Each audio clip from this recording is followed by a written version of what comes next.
Assalamualaikum warahmatullahi wabarakatuh. Perkenalkan, nama saya Muhammad Afaditya. Saya dari Fakultas Hukum Universitas Surya Kencana semester 2B.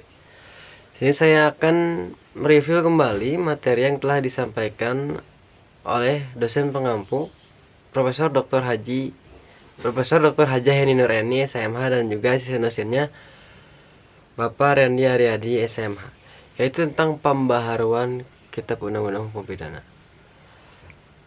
Mulai daripada sejarahnya, sejarah berlakunya KUHP di Indonesia berasal dari WVS Belanda melalui pasal 75 RR Junto pasal 131 IS sejak 1 Januari 1918. Berubah menjadi WVSNI selanjutnya melalui Undang-Undang Nomor 1 Tahun 1946. WVSNI berubah menjadi KUHP. Lalu ada beberapa alasan yang dimana diadakannya pembaruan KUHP. Yang pertama, alasan politis, yang dimana negara Indonesia adalah negara yang merdeka. Oleh karena itu sudah sewajarnya kalau memiliki KUHP yang sifatnya nasional, yang merupakan hasil ciptaan bangsa Indonesia sendiri dengan menggunakan KUHP. Dan dengan menggunakan KUHP warisan kolonial Belanda, dapat diartikan bahwa secara politis Indonesia masih dijajah Belanda. Lalu kemudian ada alasan sosiologis, yang dimana dalam KUHP warisan kolonial Belanda masih ditemukan terdapat nilai-nilai budaya dan agama di Indonesia yang tidak diatur dalam Kitab Undang-Undang Hukum Pidana, bahkan tidak mendapatkan pengaturan. Oleh karena itu, dengan adanya KUHP buatan bangsa Indonesia sendiri, diharapkan dapat membuat aturan-aturan yang mencerminkan nilai-nilai budaya dan agama yang dianut di Indonesia. Lalu kemudian alasan praktis. Dewasa ini masih banyak sarjana hukum di Indonesia yang tidak mengerti atau menguasai bahasa Belanda secara lancar. Padahal teks resmi yang asli dari WVSNI adalah bahasa Belanda. Sehingga ketika diterjemahkan ke dalam bahasa Indonesia, terdapat terjemahan yang beraneka ragam. Yang dikhawatirkan akan terjadi terjemahan yang menyimpang. Selain itu, tidak menunjang dalam praktek hukum pidana yang pasti dan seragam. Atas dasar itu, selayaknya lah Indonesia mempunyai KUHP dengan teks resmi bahasa Indonesia yang baik dan benar. Lalu kemudian ada alasan adaptif. Sebagai bagian dari bangsa-bangsa dunia, Indonesia wajib memperhatikan asas-asas dan nilai-nilai yang sifatnya universal secara internasional, dan memasukkan asas dan nilai tersebut ke dalam KUHP yang nanti akan berlaku. Contohnya asas terorisme, narkotika, asas pembajakan udara, dan lain sebagainya. Lalu bagaimana sih cara melakukan pembaharuan KUHP?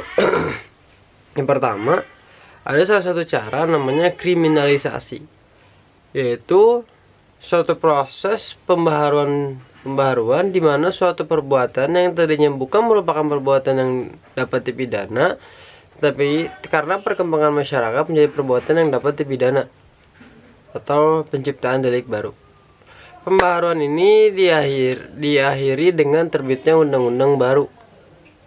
Contohnya Undang-Undang Nomor 1 PNPS _1965 tentang penodaan agama.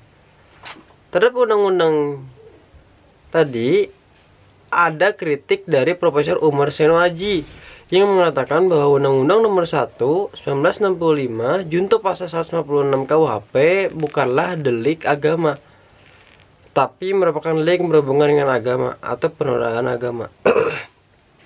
Alasannya karena kalau delik agama harus diatur secara rinci tentang agama, misalnya tentang penghinaan agama, kesucian nabi, ulama, dan lain-lain.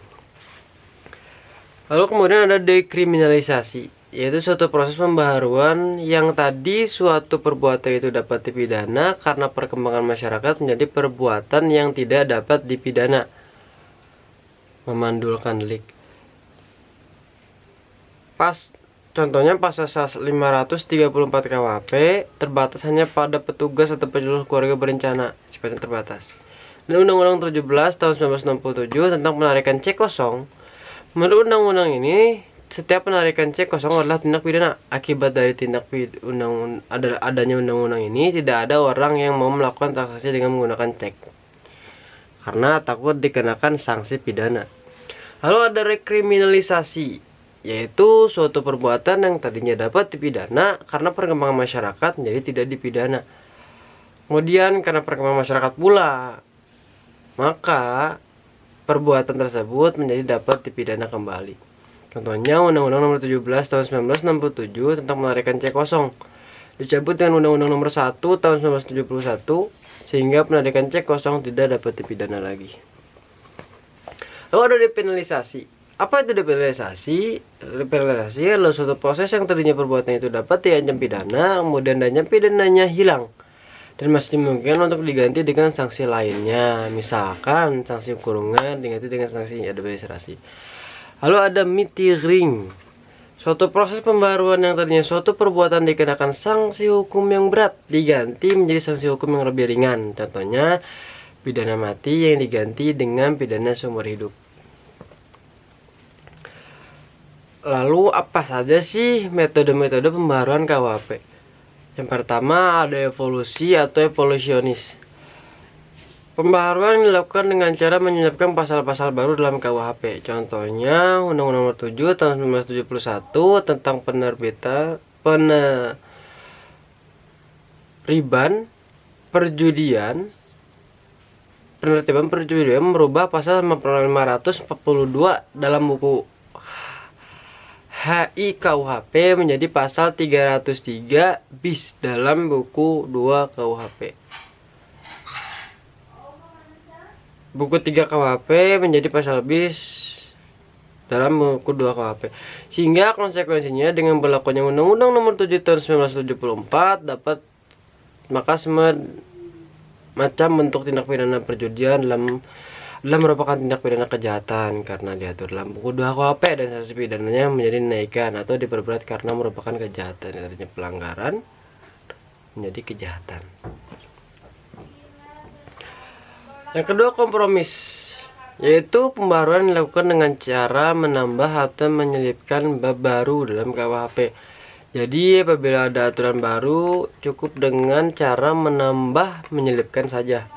Misalnya Undang-Undang Nomor 4 Tahun 1974 tentang sarana dan prasarana penerbangan melalui undang-undang ini menambah bab baru dalam KUHP, yaitu bab XXIX A dalam buku 2 pasal 479A sampai dengan pasal 479R. Pasal yang penting untuk diingat adalah pasal 479J KUHP Junto KUHP, yaitu dalam penerbangan menurut arti yang sempit jika dibandingkan dengan pasal 385 KUHP 385A KUHP yang menganut pembajakan pesawat udara yang mengandung arti yang luas.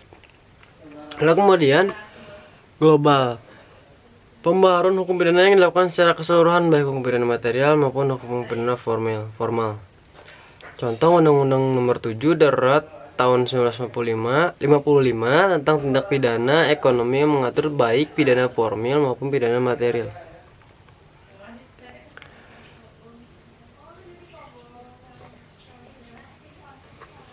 Mungkin sekian yang bisa saya sampaikan, kurang lebih mohon dimaafkan.